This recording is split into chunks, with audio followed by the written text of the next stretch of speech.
Olá a todos, bem-vindos de volta. No vídeo de hoje, como sempre, vou falar sobre as ações que estou de olho para junho. Também temos a análise do relatório de resultados da Rubrik neste vídeo. No momento, o mercado parece estar um pouco negativo. Você pode perguntar, isso faz sentido? O relatório e os números de emprego superaram as expectativas. A taxa de desemprego não muda, continua em 4,3%, então o que está acontecendo aqui, certo? Bem, o que ocorre aqui é que, como sempre, bons dados nem sempre são positivos para o mercado de ações. A inflação, por enquanto, parece estar aumentando com base nos dados recentes que recebemos. Isso ainda parece ser o problema. Agora, se tivermos um mercado de trabalho forte e a inflação subindo um pouco, bem, os cortes de juros podem não acontecer tão cedo. O que o mercado teme são aumentos nas taxas de juros. E se eles forem aumentar as taxas de juros, é claro que isso vai prejudicar as empresas de alto crescimento. É isso que geralmente acontece.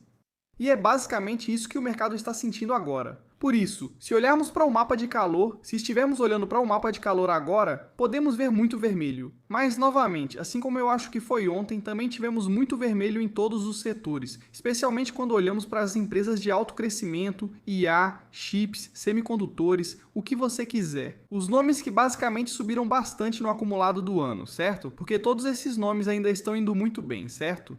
Se você olhar aqui no canto inferior esquerdo, esses são os nomes, até mesmo aqui, o do topo ainda está indo muito bem. Então agora, o que estamos vendo é, sim, o mercado dando uma pequena pausa. Agora você sabe, a frase que dizem é, venda em maio e vai embora, algo assim, embora nem sempre tenha funcionado. Agora, início de maio, parece que estamos vendo uma pequena pausa, o que para mim é completamente normal. Completamente normal porque, bom, primeiro, temos feito um pouco de caixa nas últimas semanas. E segundo, você não quer que todos esses nomes fiquem extremamente esticados. Você não quer que todos esses nomes fiquem sobrecomprados, especialmente sem nenhum catalisador, nenhum novo relatório de lucros, chamadas, o que for. Tudo bem, vejo esses nomes, inclusive alguns que tenho.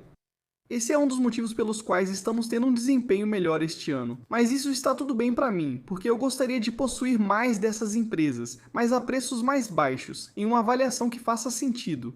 Agora, dito isso, há nomes como este aqui, certo? Aquele que temos comentado bastante ultimamente, Meta. Meta ainda está na mesma faixa aqui, 600, 620 mais ou menos, ainda muito barata.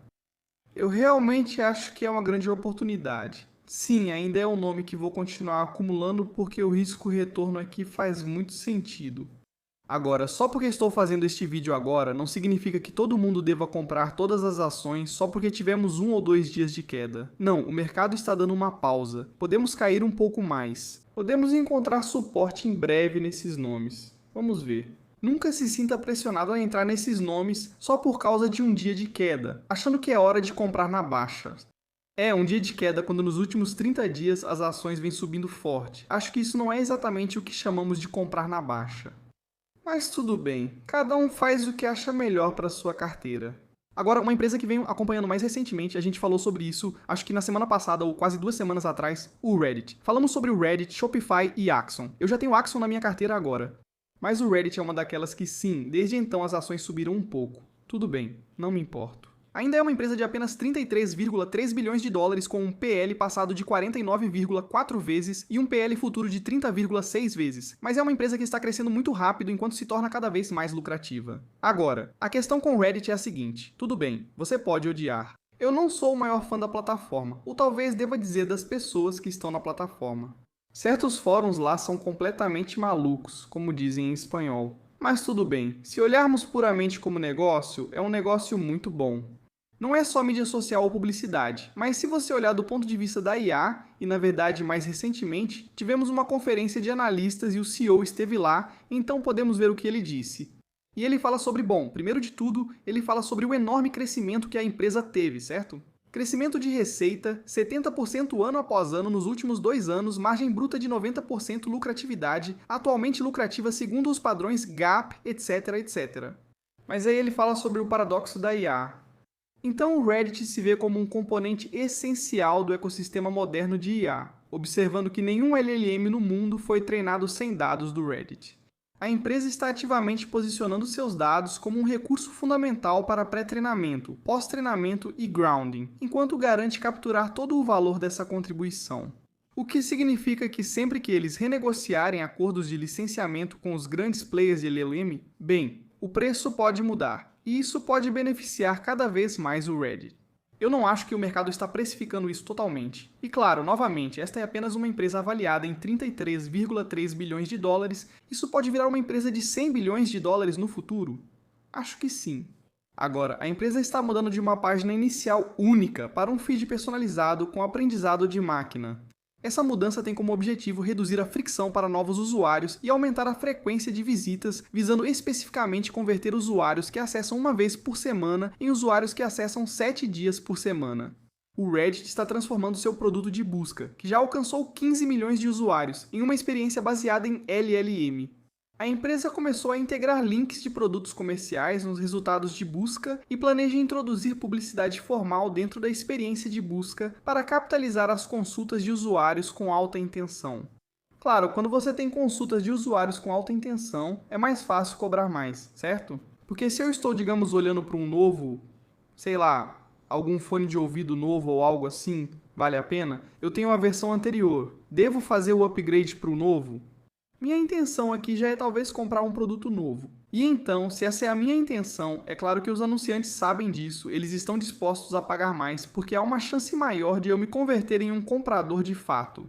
O objetivo de longo prazo do Reddit é chegar a 1 bilhão de usuários ativos diários globalmente, com meta de curto prazo de 100 milhões nos Estados Unidos. A empresa está priorizando investimentos em engenharia de aprendizado de máquina para aprimorar a personalização do feed e retenção de usuários, além de explorar o vídeo como área de produto importante para o futuro.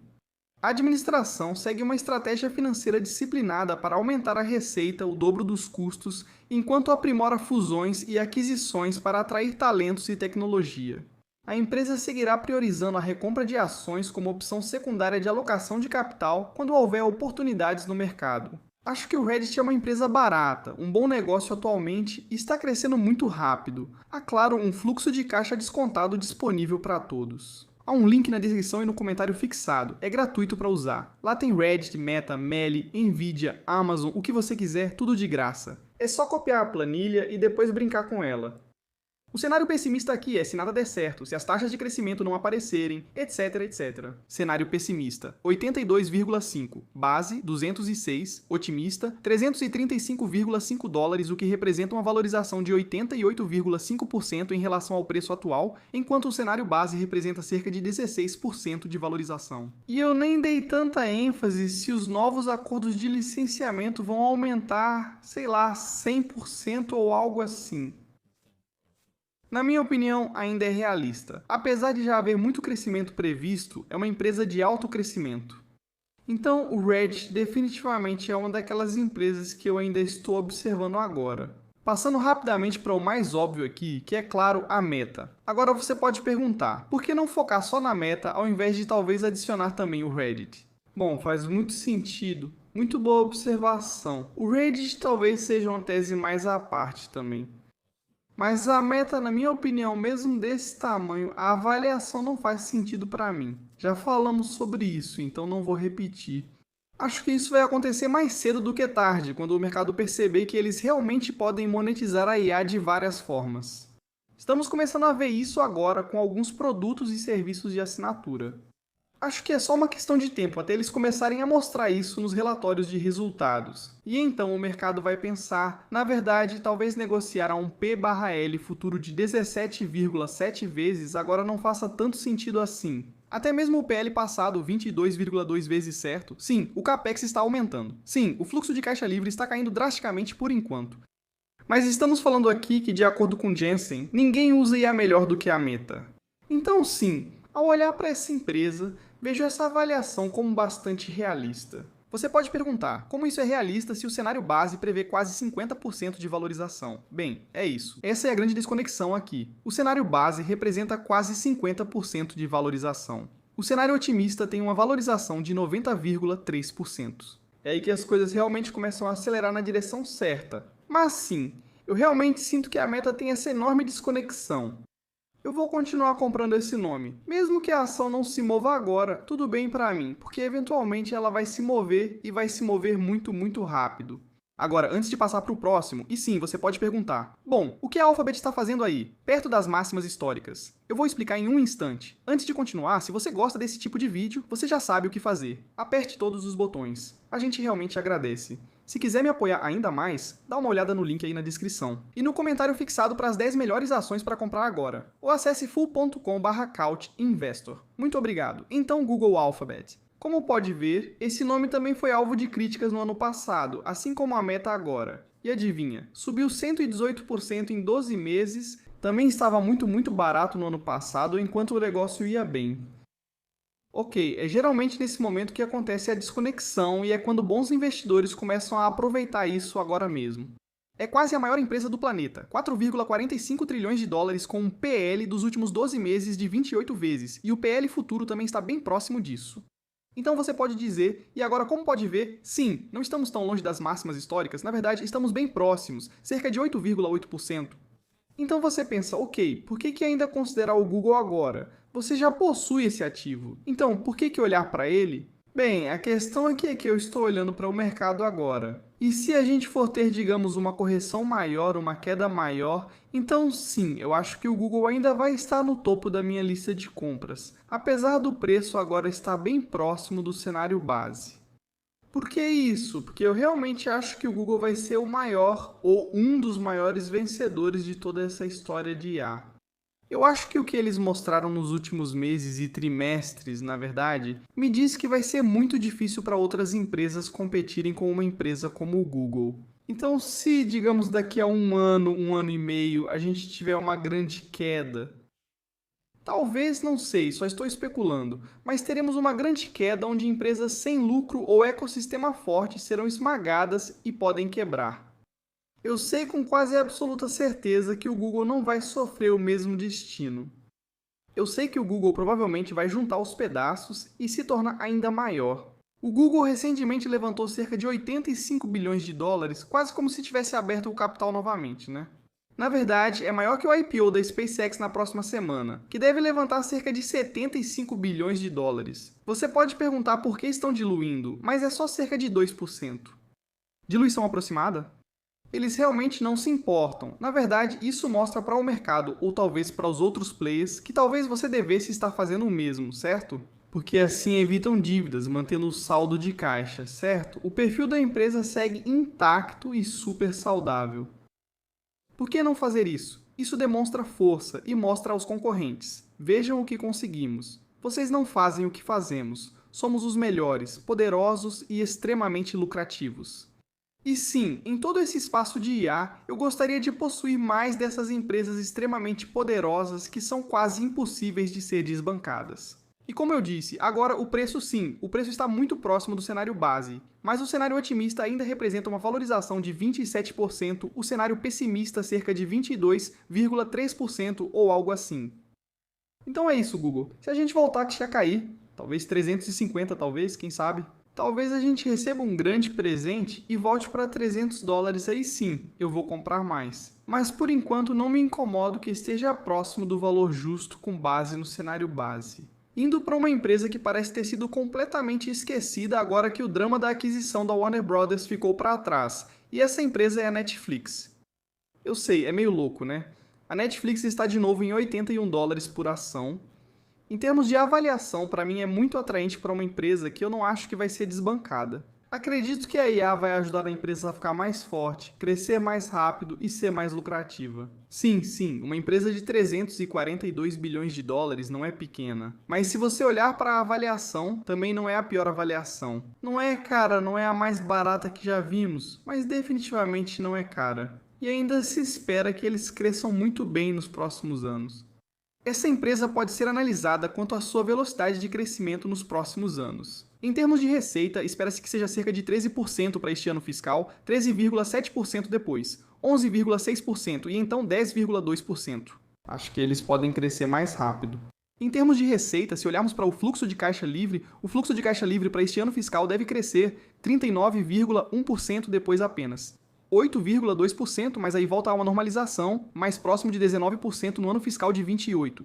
Acho que Netflix está esquecida hoje em dia, só porque não constrói data centers, não tem chips, memória ou IA. embora eu quase tenha certeza de que usam IA. Mas é um daqueles nomes de uma empresa muito forte. Eu acho que eles vão ficar ainda mais fortes. Acho que eles ainda serão mais lucrativos no futuro. Só um nome esquecido no momento, o que pra mim, sabe, é muito bom. Ainda não montei minha posição na Netflix. Ver ela perto dos 80 por ação é quase um presente pra mim. Acho que isso vai quintuplicar daqui pra frente? Não, mas certamente superará o mercado nos próximos anos. E sim, agora estou começando a investir em empresas que o mercado esqueceu completamente. Elas podem não ter nada a ver com IA, semicondutores ou data centers. E tudo bem. Apesar do que eu disse antes, eu realmente acho que toda essa história de IA vai continuar. Sim, nós temos, claro, grandes IPOs, SpaceX, Anthropic e eventualmente OpenAI também. Então eles podem acabar sugando toda a atenção dos outros nomes, o que novamente pode representar muitas oportunidades. Agora, para a Netflix, na verdade, eu não tinha um DCF, então vou tentar fazer isso na próxima semana ou algo assim. O mesmo para a Rubrik.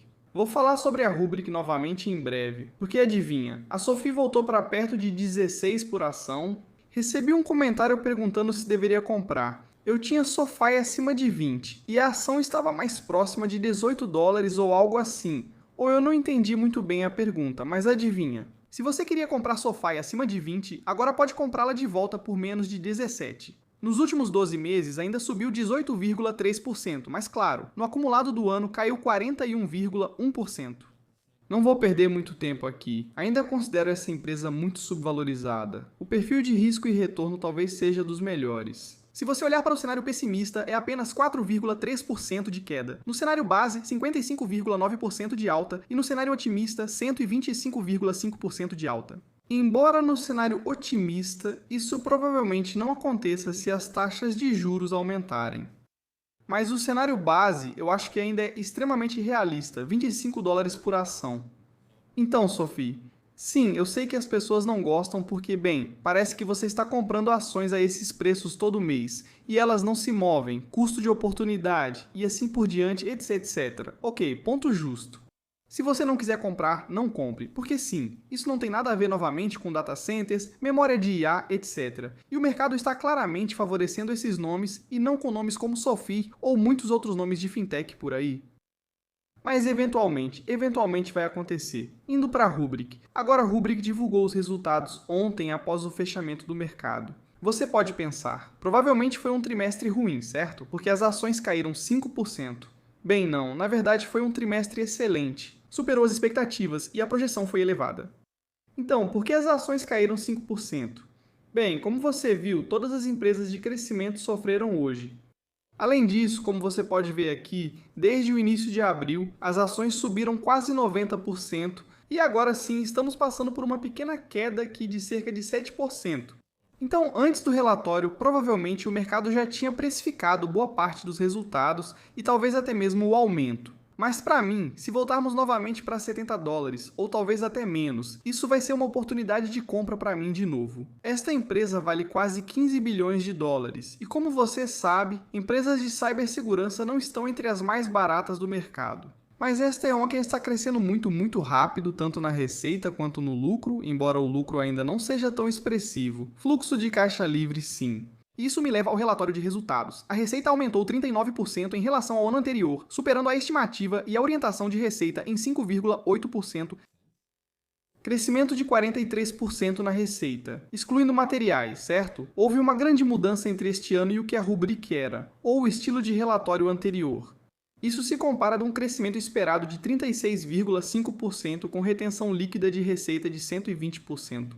Quanto ao ARR, o novo ARR líquido ficou 21% acima do esperado. A participação do ARR de nuvem representa 89% do ARR de assinaturas acima dos 82% do ano anterior. O ARR de assinaturas ficou 1,1% acima das expectativas. A margem bruta superou em 190 pontos base, o fluxo de caixa livre superou em 57%, o lucro por ação superou em 19 centavos, mostrando que este trimestre foi muito bom em todos os aspectos. O crescimento da margem bruta se deveu à receita maior, à eficiência nos custos de hospedagem em nuvem e à redução nos custos de suporte ao cliente. O fluxo de caixa livre aumentou devido à maior receita e à alavancagem de custos fixos. A margem de contribuição do ARR de assinaturas superou as estimativas em 170 pontos base, Quanto à posição de capital, quanto à perspectiva para o ano inteiro, o ARR anual basicamente foi elevado aqui, foi elevado em todos os aspectos. A orientação para o segundo trimestre superou expectativas em todos os pontos. Foi um trimestre excelente. Lembre-se, essa gestão já afirmou que à medida que amadurecermos como empresa de capital aberto, não devemos esperar que ela supere as expectativas com folga toda vez. Bom, eu gosto de ver uma empresa que entrega mais do que promete. Agora, a grande mudança que estava acontecendo e que foi um grande vento a favor no último ano se torna um vento contra é isso. A Rubrik migrou clientes de licenciamento e manutenção para assinaturas anuais em nuvem, e a receita de direitos materiais tem sido um fator positivo para o crescimento da receita no último ano. Esse vento a favor deve se transformar em vento contra durante o novo período fiscal. Quanto ao Rubrik Agent Cloud, ele foi plenamente lançado neste trimestre. Eles estão na primeira fase da estratégia de entrada da Rubrik no mercado. A equipe de adequação ao mercado da Rubrik testa comunicação e estrutura antes de ampliar vendas para grandes empresas.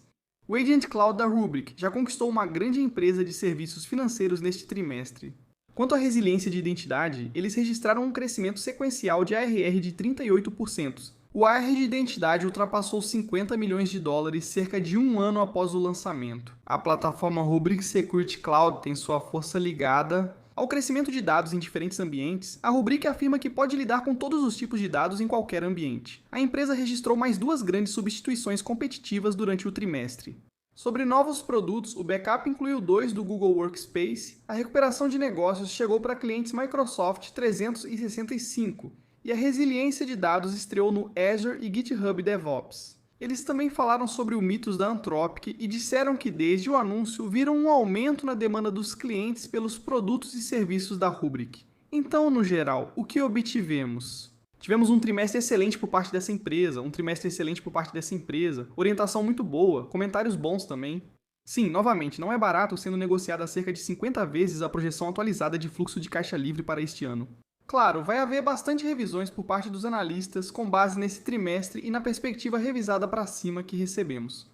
Se busca comprar nomes do setor de cibersegurança, dificilmente encontrará opções baratas. Com certeza, você vai encontrar algumas que estão crescendo bem rápido. Sim, muitas delas estão gerando fluxo de caixa livre, mas muitas ainda apresentam margem operacional negativa. Mas a Rubrik está definitivamente indo na direção certa, muito mais rápido do que o esperado. Então, no geral, é isso por hoje no vídeo. Claro, ainda estou de olho em novas posições, por exemplo, ainda estou de olho na Uber também. Esses nomes também estão crescendo rapidamente, são lucrativos e estão bastante baratos em comparação com alguns dos nomes mais badalados que estamos vendo no mercado.